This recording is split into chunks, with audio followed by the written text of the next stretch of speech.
The views and content expressed on the following program are provided solely for informational and entertainment purposes. They do not constitute legal advice. A podcast is not a substitute for retaining a competent, licensed attorney to advise you on your specific legal situation.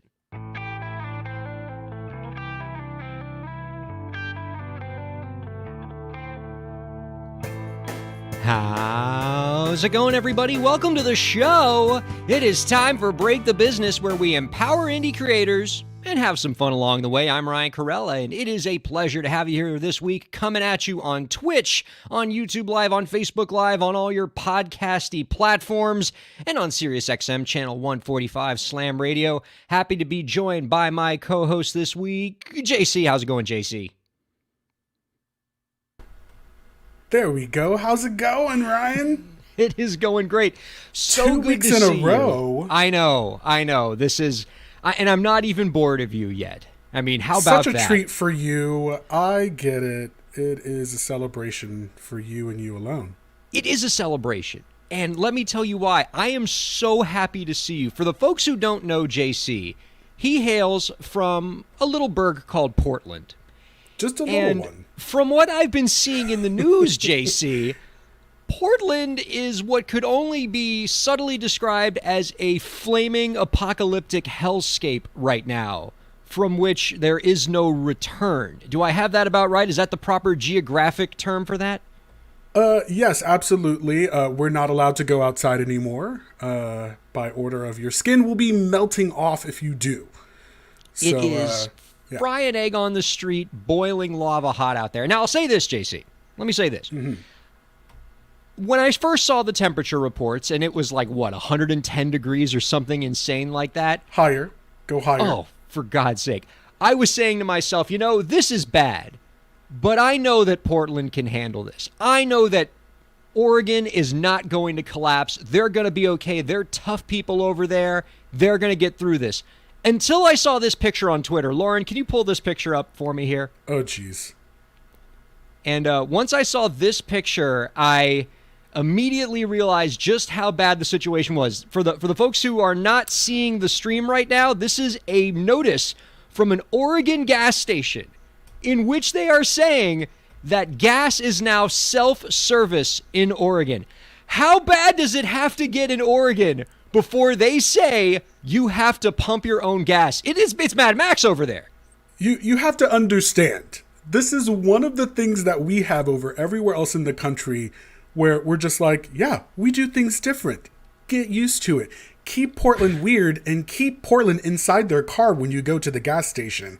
And so you know that the end times were upon us when we just couldn't just sit in our car and check our email while we were getting some gas. Like, that's the most important part of going to the gas station, is sitting in my car and checking my email. Come on. JC, I was not worried about this until I saw this. Now that I know that you Oregonians are pumping your own gas, I'm definitely afraid. Do I need to come pick you up?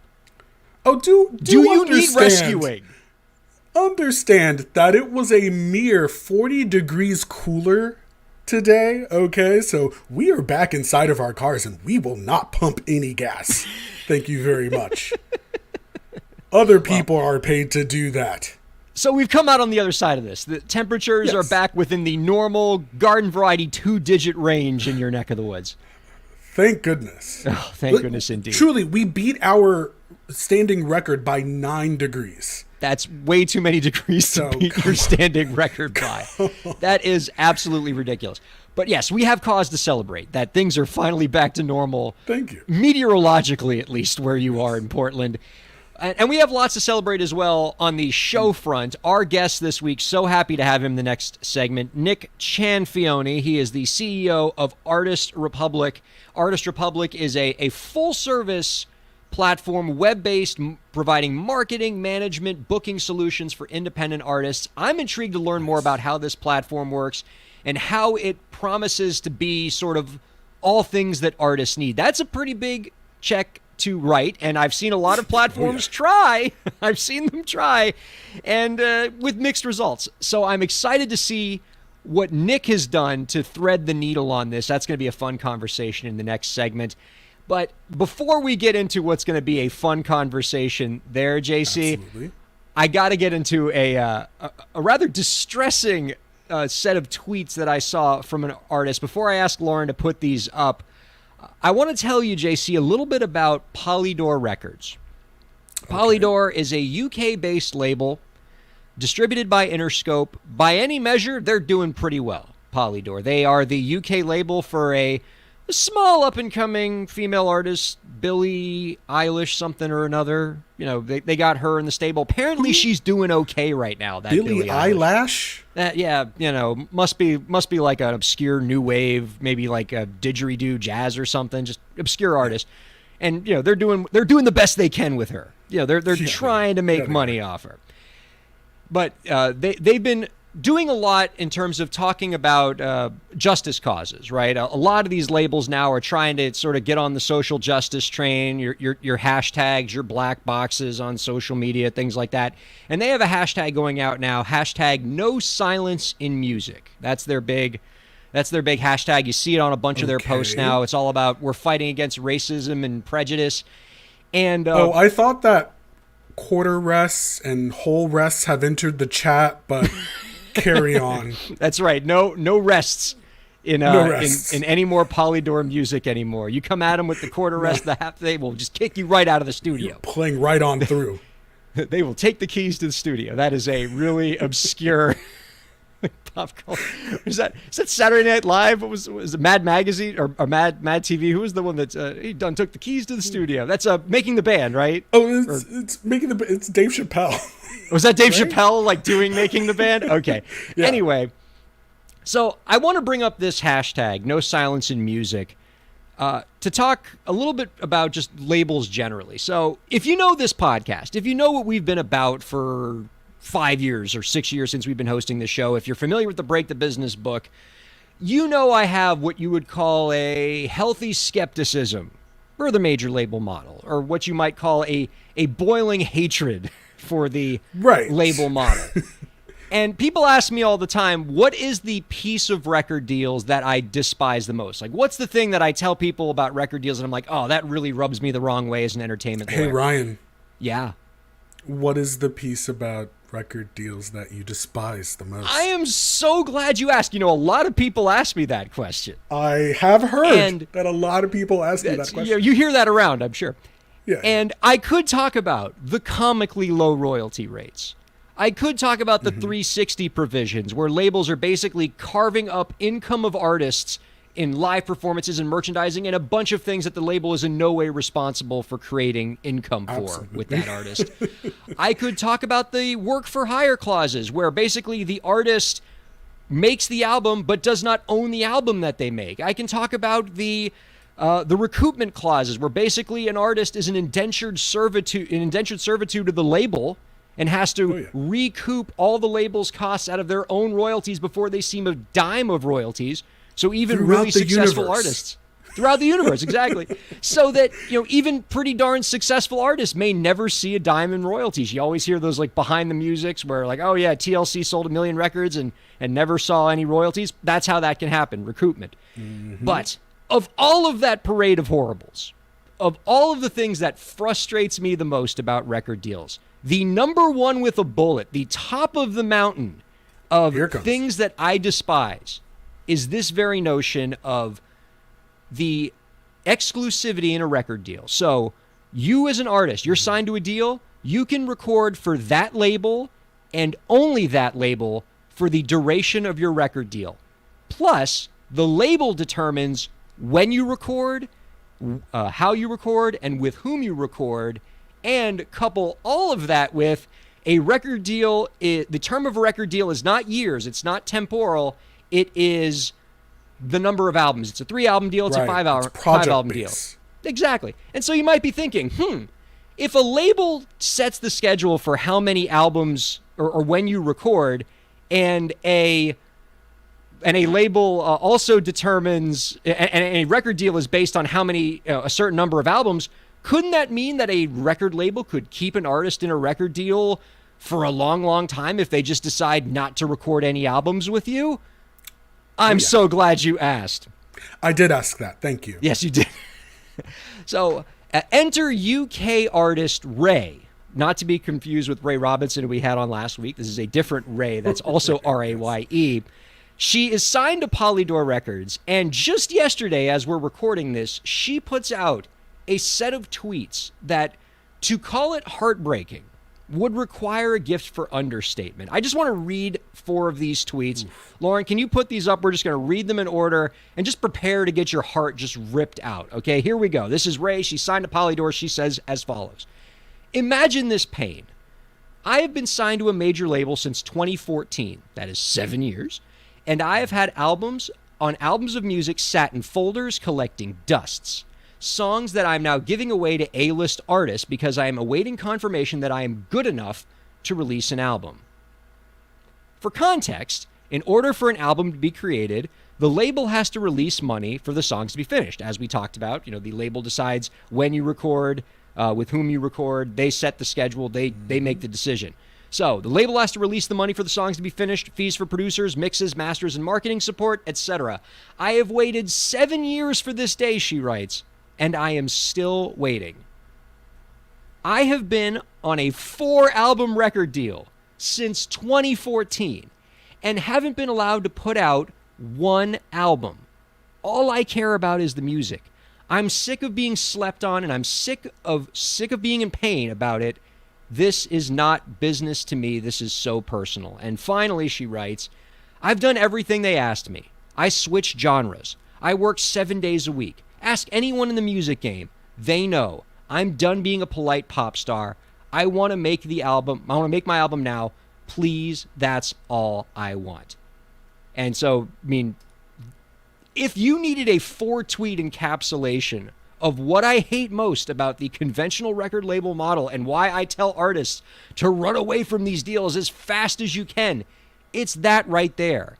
It is the idea that you don't get to decide when you make your art, and the label does. And if they decide it's not cost effective for you to make an album this year, next year, or anytime within a 7-year period, for reasons why, I don't know. Perhaps one of the reasons why is maybe Polydor is a little too busy with this Billie Eilish character, and so they kind of want to keep this other artist on a shelf. But if they want to keep her stuck in a deal for 7 years and never put out an album, and then much less the other 3 that she would have to deliver to finish this record deal, the label has all of the control. And so then I think back to Polydor's slogan, no silence in music. And clearly, when it's about, exactly. So when it's about, we're just going to talk about social justice and a bunch of platitudes, but meanwhile, a artist under their stable is effectively being silenced, even though she's got like 20 million streams a month, and her fans are saying, where's the album? And they're blaming her for that album not being out, and the label's the one holding it back. If that's not silence, I don't know what it is. Well, kind of the worst part about that is that they're squeezing the lifeblood of this career, right? So like you mentioned, the fans are going to blame who for an album not coming out. But then when they do kind of push through an album, they say, okay, now we're ready to release you. What do you think is going to happen? It's going to not do as well because you've lost a lot of your fan base, a lot of the heat that you had before. Then the label's going to go, oh yeah, you know what? Your album's not doing so hot, so we're just going to release you, and you're not going to be able to recruit anything. They hold all of the keys, and usually a lot of things are very predatory. Yeah. And so I'm glad that really needs to stop. Yeah. I'm glad that you used the phrase suck the life out of this artist, because that's what's happening with Ray, because it's not like they're not releasing any music at all.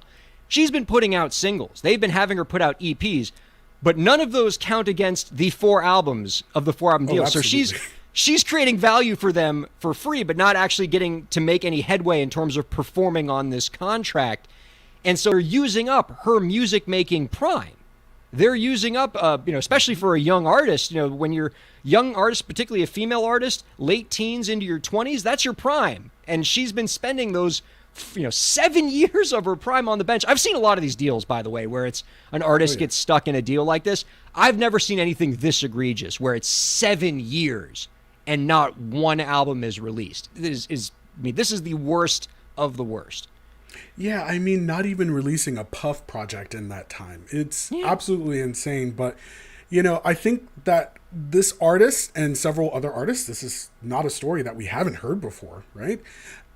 They reach the point where this is the only option, is to sort of take it to the people and tell your story in the words that you want to hear, because unfortunately, the silence, they're saying, no silence in music, but you be quiet over there. You just I do think it is going to have the impact that she's hoping for, though, because once that tweet thread came out, Polydor was questioned by the media, and they said, quote, "We are saddened to read Ray's tweets last night and have reached out to her management team to discuss and offer our full support." I love that phrasing, our full support. Like Ray is our friend and something happened to her, like a third party hurt our friend, and so we're here to support her through this difficult time. Like, we're so sorry that somebody is abusing you. Oh, that somebody is us. Oh, well, you got our support. Yeah. We're not going to put you in the studio, but you have our support. We are saddened to read our actions in the form of a tweet. How could we have read such a thing?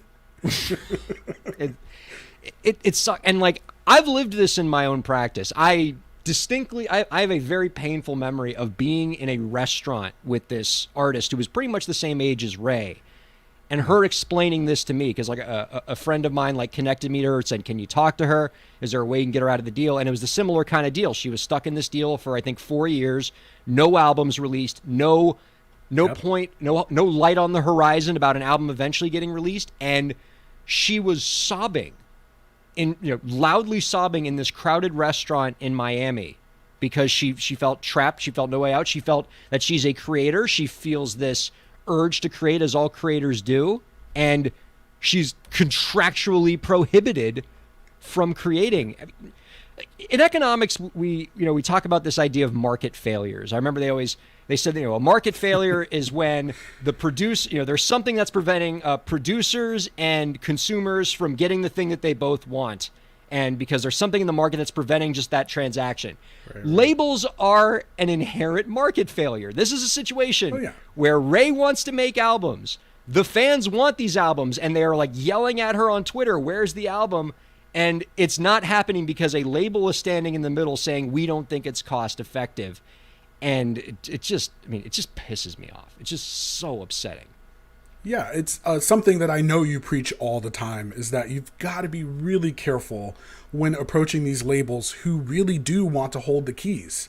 They want to hold the power for as long as you're with them. That's why they try to pull you in. And I have to say, I understand where this artist is coming from, or any artist that, this is what they've wanted to do all their life. And so they're not sitting reading all the fine print to the letter, crossing every T and dotting every I when it comes to reading these contracts. So you find yourself in these positions, and all you want to do is make music that you can give to your fans. And unfortunately, something's in between, something's in the way.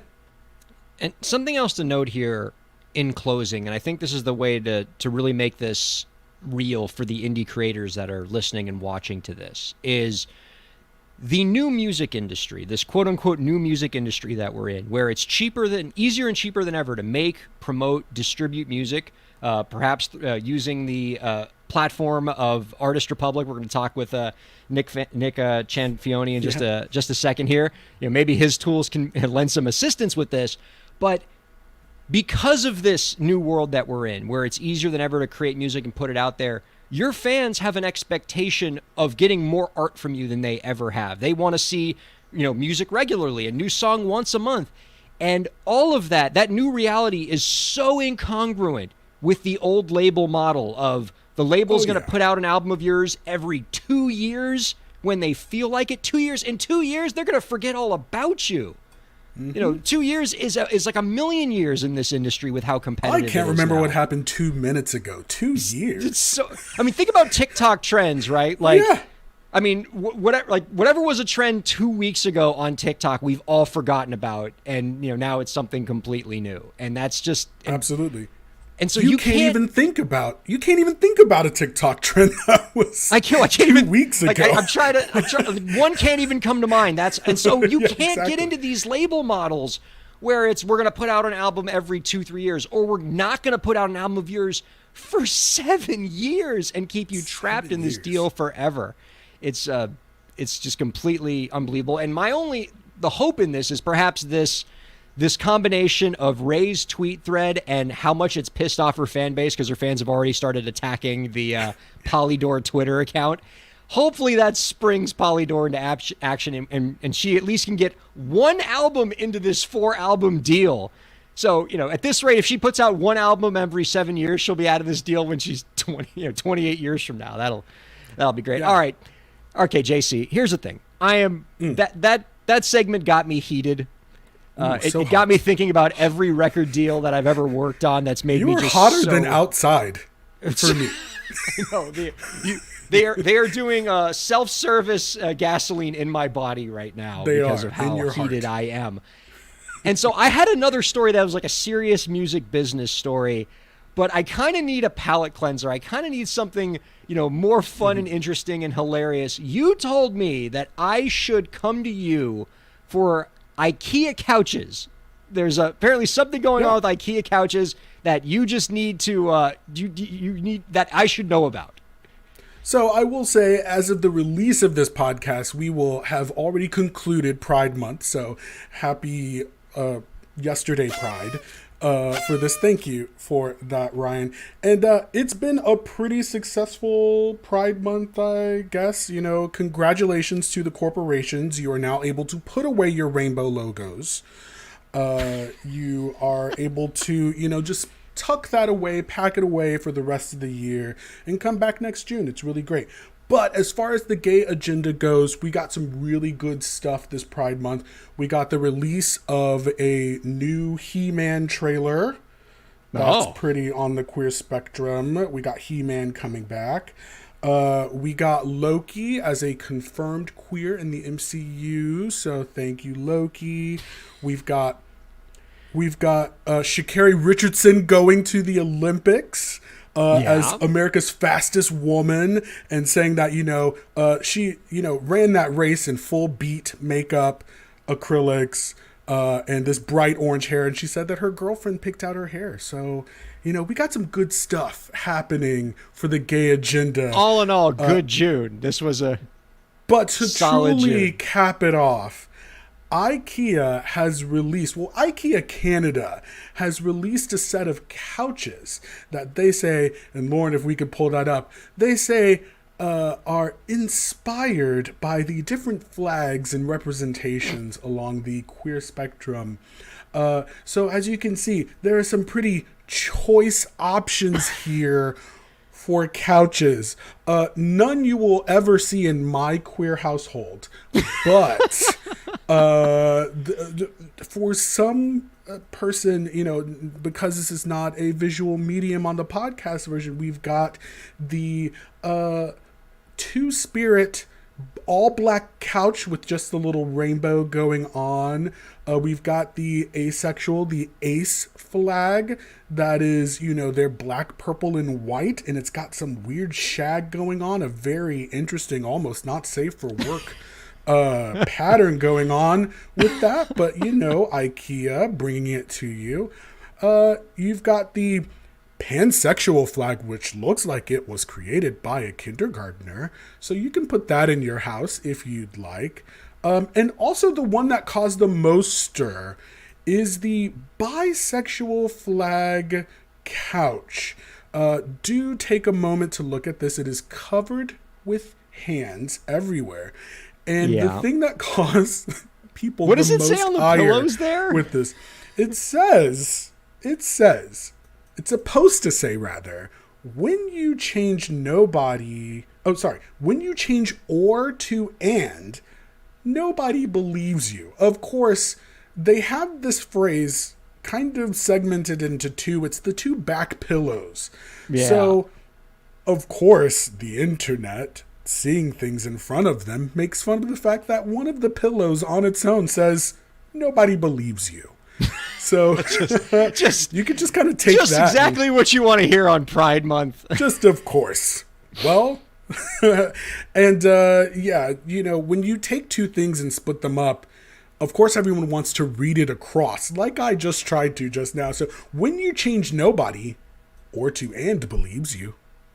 Yeah, because if you're reading it left to right, Yeah. which Like the way people human read, beings. in the world. Like people at least English speakers do read from left to right. So this is what we've got. And it's covered in hands. It's got a literal armrest, Ryan. Yep. There is a hand. It is an arm on the armrest. It's happening. It is indeed happening. Are these actual couches that you can purchase, or is this concept art? I have never been to a Canadian IKEA, but according to this, these 10 love seats will be available for purchase. So come and get them. Goodness. I mean, come on, look at that progress flag. No one is sitting in that. No one is sitting on that. That is a busy couch, that one. That couch fell into a Michaels and did not survive. It really did. Well, look, I'll say this. In the right setting, in the right sort of decor, if you have a whole room that ties it together, I feel like the Two-Spirit flag might have a place in somebody's home. I mean, if you're saying that is the one.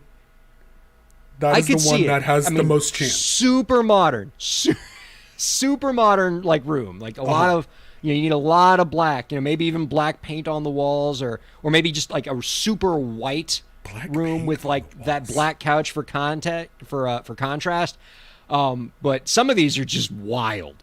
The progress flag. I mean, just it jumps out at you. I will say it again, just so IKEA Canada knows, not in my queer home. Thank you very much. Well, it's nice to know that. I mean, I think about how far Pride has come, right? Going all the way back to the Stonewall riots, and how literally a time where the gay community was fighting for its life in the United States, in Greenwich Village. And if you would have told those people in the middle of that riot that one day in 2021 we'd have these couches, I feel like they would have said it was all worth it. Like, we overcame. It's just right, because we have the most wild-looking couches that I've ever seen. Okay, that was outstanding.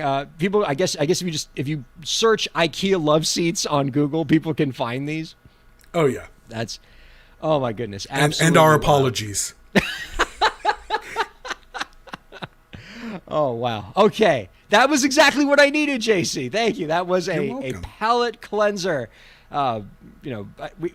This is what Break the Business is all about, right? We are your source for hard-hitting stories about the tumultuous nature of the music industry and the merger of old entertainment industry models with new, and some crazy-ass IKEA couches. Well, and we got everything our in spinoff. between. We got our spinoff coming up next week called Couch Talk. So I'd be so down for that. Absolutely. I actually just got a couch. It was not one of those. Had I just waited one more month to make my couch purchase, I could have had these available to me. Damn. Yes, you could have. So yeah, I have couches on the mind. Other things I have on the mind are our guest Nick Cianfioni coming up next here on Break the Business. Do not go anywhere. Ryan Kairalla here. I hope you're enjoying the show, and I hope that you're getting a lot out of it. I do what I do because I care about creators like you. A lot. I've dedicated my career to helping creative professionals, entrepreneurs, and organizations move forward.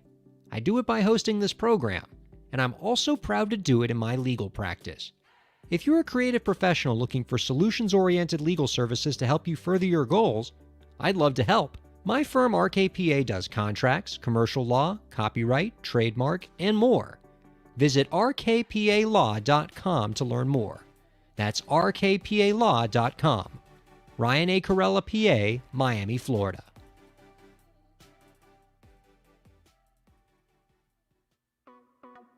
Streaming services for Break the Business provided by LEK Entertainment. LEK Entertainment is a full-service entertainment company offering everything from consultations to full-scale events and productions, including audio and video productions, voiceovers, staged theatrical productions, script and music development, and streaming services. For more information, visit lekentertainment.com. LEK Entertainment wants to help you bring your story to life.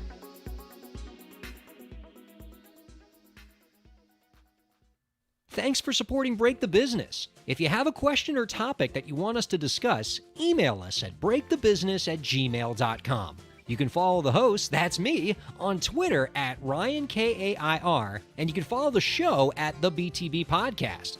Be sure to subscribe to the show on Twitch, YouTube, and Facebook, and on all major podcast platforms. And now, let's get back to the show. Welcome back, everybody. You are listening and watching to Break the Business. We're on Twitch, we're on YouTube Live, we're on Facebook Live, we're on pretty much all the major podcast platforms, and ... You can also check us at SiriusXM channel 145. Ryan Kairalla here, joined by JC. How's it going, man? How's it going? All right, we are resetting here and bringing in our guest. He is the CEO of Artist Republic, a web-based marketing, management, and booking platform for independent artists all over the world. Gotta love that. You can find out more by visiting Artist Republic, and that's Republic with a K at the end, .com. We are happy to welcome Nick Cianfioni on Break the Business. Hello, Nick. Well, let's see if we can get him unmuted there one more time. Look at that. Great entrance over here. How are you guys doing today? I'm doing very well. It's so great to be chatting with you, Nick. Now, I said your last name throughout the first segment with a great amount of trepidation. I feel like there is maybe like a less than 1% chance I said it right. Was I at least in the ballpark? Surprisingly, you said it right. Oh, thank God. Thank God. Who won the bet? Never let us forget this. Woo! Oh, my God. Yeah, 20 years from now, I'd be like, remember that time I nailed Nick's name? I always used to say that, I just had to get big enough for people to actually, pronounce it correctly. Well, not saying you're big. Not saying you're not big, okay? Because, you're big, you're superstar. But I did try to find a bunch of interviews to get it right, and I only practiced it in front of the mirror about 1,000 times before this episode. It is a great name. I love just awesome Italian names, and that one is just fantastic. Let me phrase it to you this way, okay? We have had 2 guests on this program with fantastic Italian names. I want to get your objective opinion. Which name is more cool Italian? All right. We got yours, Nick Cianfioni. That's nice, right? Mm-hmm. Or does the title go to Break the Business podcast guest favorite, music PR wizard, Angela Mastrogiacomo? Because that's pretty good too. I'm gonna objective on this. Yeah, I can't give it to myself. I can't. Wow, that's a great name.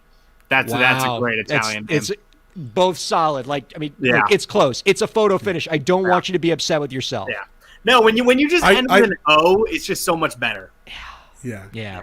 I can't say either, so you're both win for me. Well, also, as a fellow member of the impossible to pronounce last name club, I feel a sense of solidarity with you. I really wanted to get that name at least close to being right, because you're worth celebrating, my man. You got a cool platform there with Artist Republic. If you listen to the first segment, we just spent most of it just crapping all over labels. So we love the folks who are giving independent artists a new path forward. And with you, I want to start at the beginning with you. So you got your start in music entrepreneurship. You've done a lot of startups, but you started off in the concert business. You were setting up concerts, promoting concerts, hosting concerts, and I have to say, this is a common theme I've seen with music entrepreneurs that I've interviewed. You guys always seem to get your start in the concert side of things. Yeah. What is it about the concert business that hones so many future music entrepreneurs? Oh, there's so much. Well, I mean, first off, throwing concerts when you're at a young age is not in the term of what you're thinking I'm going to say, but it is sexy as all hell. Not in the sense of sexy as in you're going to get girls, but in sexy as in you have the funnest job in the world. You are paid to throw parties. So first off, that I think grabs a lot of younger people's attention, because who doesn't want to go to a party? Who doesn't want to throw a party? Who doesn't want to get paid to throw a party? So I think that's one thing. But going forward off of that, though, I actually always tell people, like, if you want to get into entrepreneurship in general, never mind if you want to get into the music business, start by throwing concerts. For so many reasons. One, it's easy. It's so easy to enter. There is not a single music venue in the United States that you can call and tell them that you want to rent out their venue and throw a party, and they're going to say no. You know, they're going to take you. I hosted my first concert at 14 years old, and they let me do it. I was 14. What? Wow. I was hosting 21 plus concerts that I couldn't technically even legally go to. And they still let me do it because I paid them. You know what I mean? Like no one's going to say no. The other thing is there's not a lot of risk in it. As bad as it is to say, you would definitely burn your reputation. But if you go and you try to host a concert and you get a week beforehand and you realize no one's coming to the concert, then you just cancel the concert. You know, obviously you may be on the hook for 50% of the rent or stuff like that, but at the end of the day, you cancel the concert. It's not like you have these massive startup costs that, you know, you then have like 10,000 hoodies in stock that you can't get rid of, even if you gave them as Christmas presents to everybody. You know, you can walk away pretty easily. And I think kind of the last piece of it is it is a very easy way to get connections very quickly. Because of the fact that there is not a single music artist or manager or anybody in the music industry that is going to say no for performing at a concert. And so it's a very easy way to get those connections, deliver value, and more importantly, get that value in return. And I think that's why everyone starts there. Because of, you know, I don't think there's any other starting point that is accessible like that and also super fun. What a great way to get things started for yourself, and it brought you to where you are today as the CEO of Artist Republic. I want to talk about this platform, okay? It is being described, if interpreted your web materials correctly, as a 360 decentralized platform, fairly full service for indie creators. Let's break down these two terms here, 360 and decentralized. Let's talk about 360 first. What makes Artist Republic a 360 platform? So basically, we're the first platform in the music tech space to actually create a record label online. And so what I mean by that is a full service, online, independent, 100% content controlled by the artist record label. Meaning an artist can sign up and they can a la carte pick from production resources to distribution to marketing to soon live show booking to networking with other artists.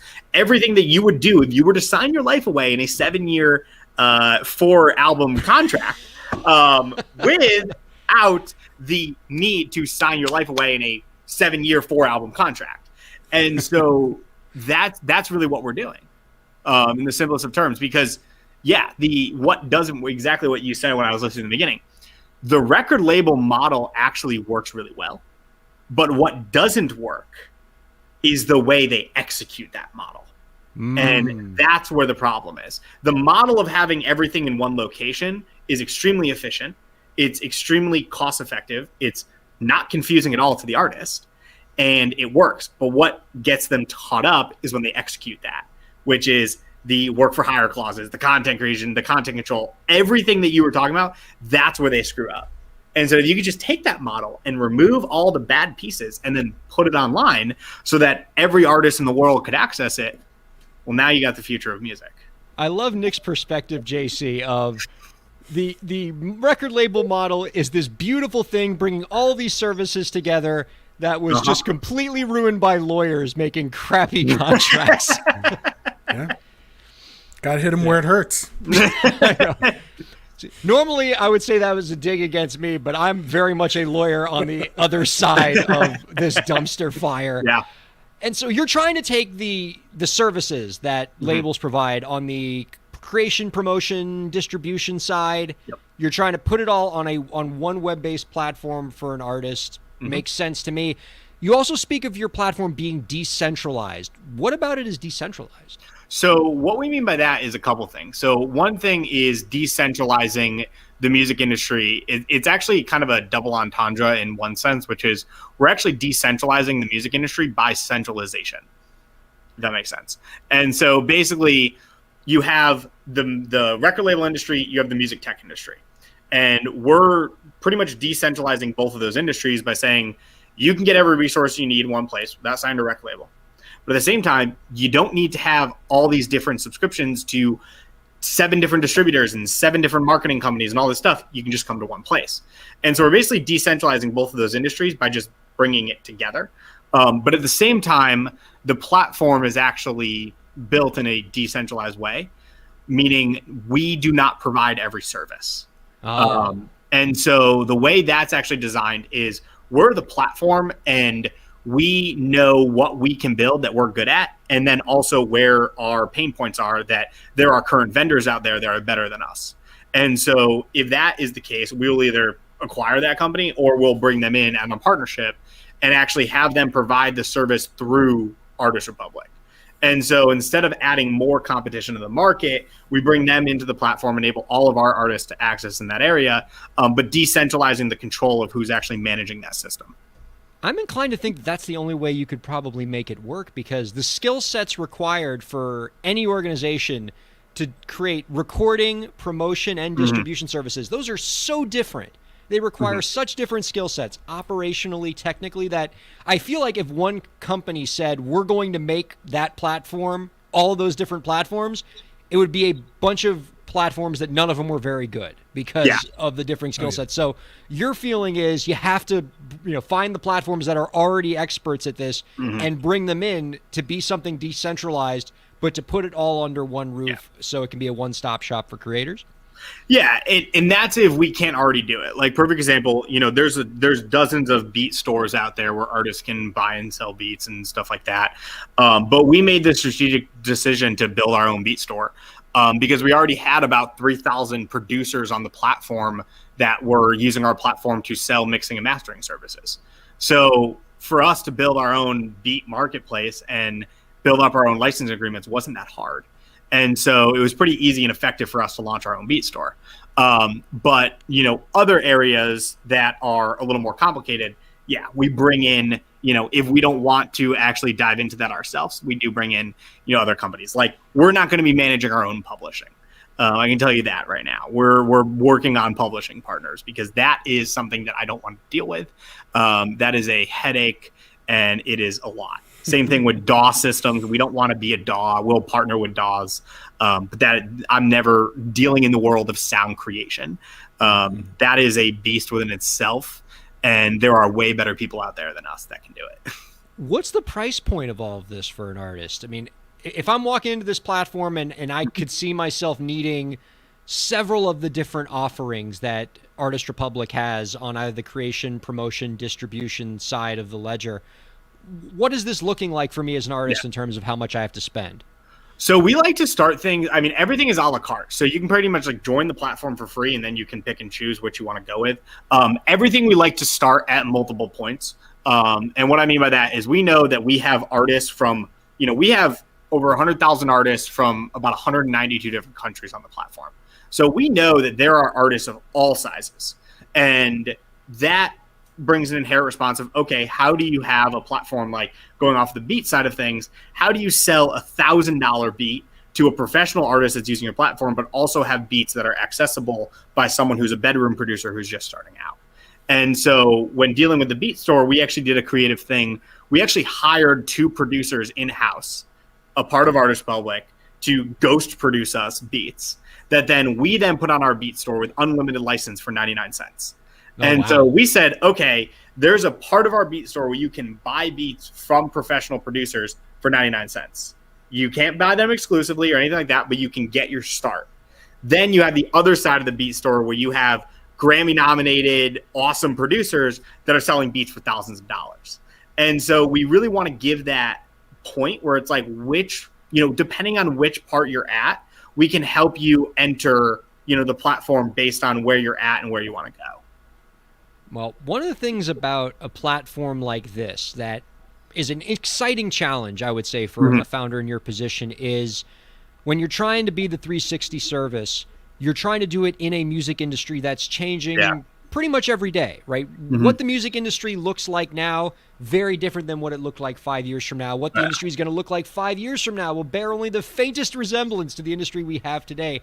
Mm-hmm. How do you create a platform that's going to evolve to meet the needs of indie creators as those needs just change rapidly? So first thing is value. You will get anywhere in life and you will succeed in anything you do as long as you're delivering value at every point in time. So one thing, as long as we're delivering value, we're always going to be able to adopt. The second piece is it's actually the way the business model is designed. And I've actually talked with this a lot because, you have this world and I'm living in investor world right now. And, you have this world where investors are throwing millions and billions of dollars at what I call fad chasing.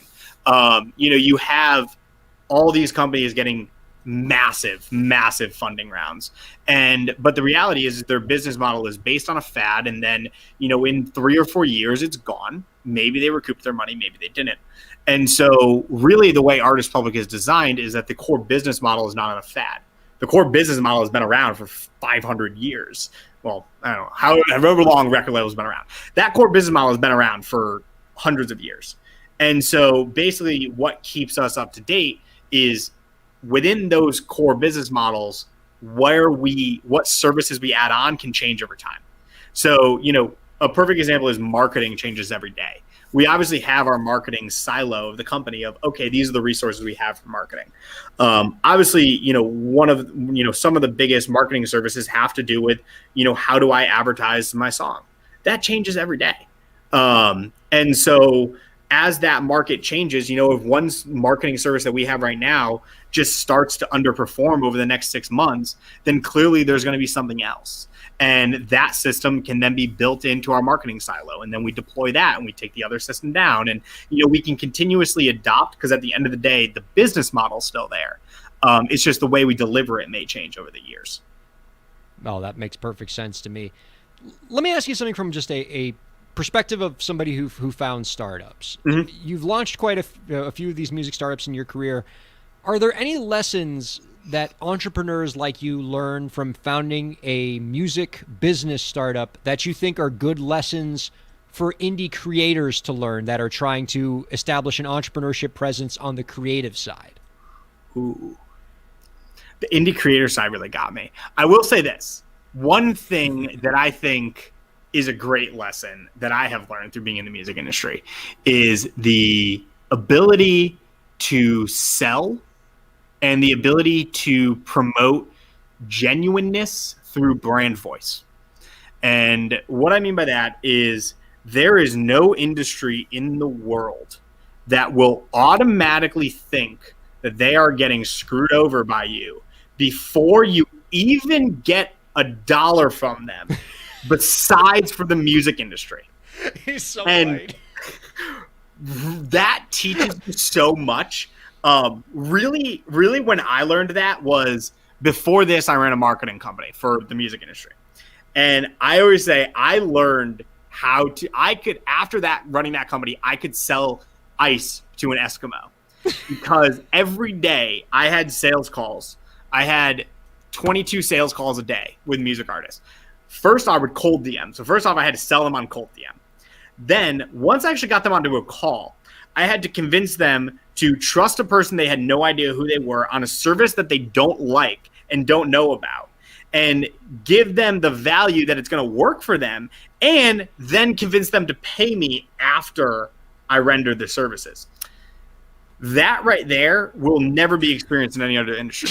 Because if you're selling Salesforce to a company, they know they have a CRM problem. They want your solution. They don't think you're going to screw them over. But the music industry, you know what their problem is. They don't recognize their problem. They don't trust your solution, and they don't want to give you their money because they don't trust you. Well, and because people have been burned so many times before in this business. Because for every really legitimately good music industry idea, there are 100 clunkers, and you get pitched those clunkers. And so when somebody comes with a good one, you're like, you're skittish. You're like the dog. You're like a puppy in the shelter who's you're just is afraid to open his heart to the new owner. And it is a hurdle for you to overcome. But when you said that, I was just like, he's so right. about and it's that. sad. It's really sad. Like it's genuinely sad. And yeah, it's a similar challenge for creators on the creative side too. I think that analogy applies for indie creators because they have to overcome a similar kind of, what's the word I'm looking for? Mental block on the part of consumers who are also going to be skeptical of new offerings. And, it's a challenge that creators have to rise to, just as music business entrepreneurs do. Yeah. And so I think that kind of is the advice for especially creators. That's how, kind of linking it back. I think the two pieces is one, be genuine. I know in my sales pitches, when I used to DM people, I used to swear in it because what bot is going to swear? And, what sketchy salesperson is going to, drop the F-bomb? I used to go left and right in my sales pitches, and they'd be like, oh, that's cool. This guy's cool. He swears. And the other thing I would say, too, is, deliver value first. So, like, when I actually ran my marketing company, I would actually do the services first and then charge them after. And people were like, that's risky. Why would you work and then get paid? But if you deliver good value, I had like a 98% accounts receivable collection rate. It's insanely high for that. And it's just because when you deliver the value, people are willing to pay. So I think in that's the reason I talk more on the marketing side. I think that's can resonate a little bit more with, a lot of entrepreneurs because that's, smaller scale than starting a tech company. But, I think that's definitely the pieces I learned. And, we definitely do resonate that when, doing our what I call air game marketing for Artist Public between ads and stuff like that. We're very aggressive in our verbiage and, creating a brand voice that is delivering value and not just like, hey, you should come distribute through us. It's like, hey, this is actually why, we're doing what we're doing and this is why it's better. And here's the value for you. You can find out more about our guest's work by visiting www.artistrepublic.com, and the last letter of that is a K, artistrepublic.com.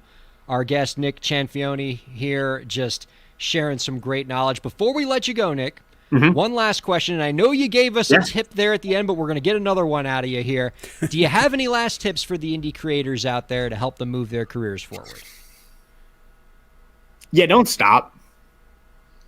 Genuinely don't stop. I don't think there is any difference between an indie creator and an entrepreneur. I truly don't.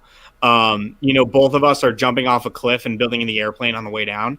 And at the end of the day, before, I think a lot of people like to look at someone's, step 10 before compare it to their step 1. I always used to get so upset when I was starting out in my companies. I'd be like, why is this person getting recognition? I've been working harder with them. And, I always say that. And, I worked probably 9.5 years without, a single paycheck before really this company. And, that's the reality. And I can definitely resonate with a lot of artists and indie creators that are going through that. But the reality is don't stop. It's going to happen sooner or later. It has to. It's just inevitable. If you're 1% better than you were the day before, it's going to happen. Right on, Nick. Thank you so much for being on the Thank show. you. This has been awesome. A real pleasure. Don't be a stranger. We'd love to have you on again. Definitely won't. Awesome. Thank you so much, guys. You got it. That was Nick Cianfioni, everybody. Not going to lie, JC, I did do a little off-camera fist bump, like a fist pump, like Tiger Woods at the Masters, just like when I got his name exactly right there. You did. I'm not going to say that. I could see the self-satisfaction just pouring over your it's face. a hard name. And I'm not saying that it's the greatest achievement of my professional career, but top 10? Kind of think so. I will agree with you. Like the people on the stream see it, right? Where when I'm just saying the name, it doesn't seem like it's that hard until you see him pop up and you see how it's spelled. And it's just look at the podcast description. You'll see. Yeah. But for people, but for somebody like him who's created a cool platform like this that is, being a full service 360 solution for indie creators so that they don't end up like the folks who are stuck in a deal for 7 years and don't have an album to their name, you better believe I want to remember his name. Gosh. So before we head out, JC, I did want to just mention something here at the end, kind of a downer to end this on, but it's worth mentioning here. A day after we last went live on Twitch, about 6 days ago, the town of Surfside, which is, 30 minutes from where I live. And when you lived in South Florida, Surfside was pretty close to where you were too, right? Because you were up in North Miami. I was in North Miami, so like literally 10 minutes away. Yeah. So, as many folks know at this point, Surfside had a horrific tragedy. The Champlain Towers South condominium collapsed. As we are now live here, there are 12 confirmed dead, and about 150 residents are still unaccounted for. Again, this is my neck of the woods. JC, who grew up in Miami, this is his town where he grew up. Our community is reeling from this. This is just super crushing, super tragic. It's one of those things where, as you know, JC, Miami is the biggest small town. Everybody knows everybody through 6 degrees of separation. So we all know somebody who knows somebody who's been affected by this tragedy directly, and so it's tough for all of us. So a hardship fund has been established to help those impacted by the building collapse. It's right there at the bottom of your screen, www.supportsurfside.com.